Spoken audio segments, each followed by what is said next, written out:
म्हणतात, पण गऱ्यांनो, नियतीचा खेळ बघा. खरंच आज माझा हा प्रवास इथंच थांबतोय. मी नेहमी म्हणायचो, राजकारण आपल्या जागी आहे, पण काम महत्वाचं. लोकांनी मला कामाचा माणूस म्हटलं, तीच माझ्या आयुष्याची सर्वात मोठी कमाई होती.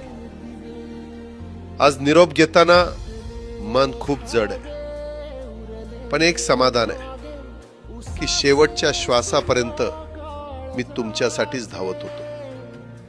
मी तुम्हाला शब्द दिला होता, जोपर्यंत माझे हातपाय चालतात तोपर्यंत तुमचं भलं करण्यासाठी मी झटत राहीन. नियती बघा कशी असते. आज माझ्या हक्काच्या बारामतीच्या मातीत तुमच्या सेवेसाठी येत असतानाच माझे हातपाय कायमचे विसावले.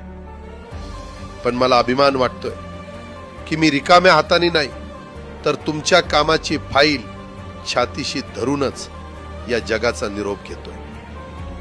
शेवटच्या क्षणीही माझ्या डोळ्यासमोर फक्त तुमचा चेहरा होता.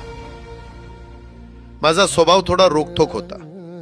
कधी कुणावर ओरडलो असेल, कुणाचं मन दुखावलं असेल, पण माझ्या त्या रागामागे फक्त एकच तडफड होती की माझ्या सामान्य माणसाचं काम झालं पाहिजे.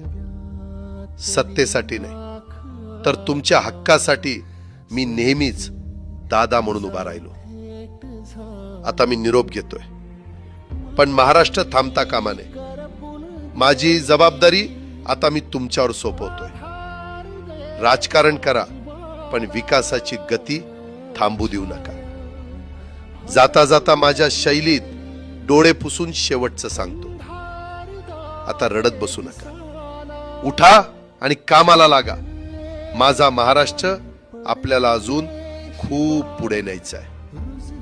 तुमचाच कामाचा माणूस अजितदादा पवार. सुटले धागे उरले मागे उसास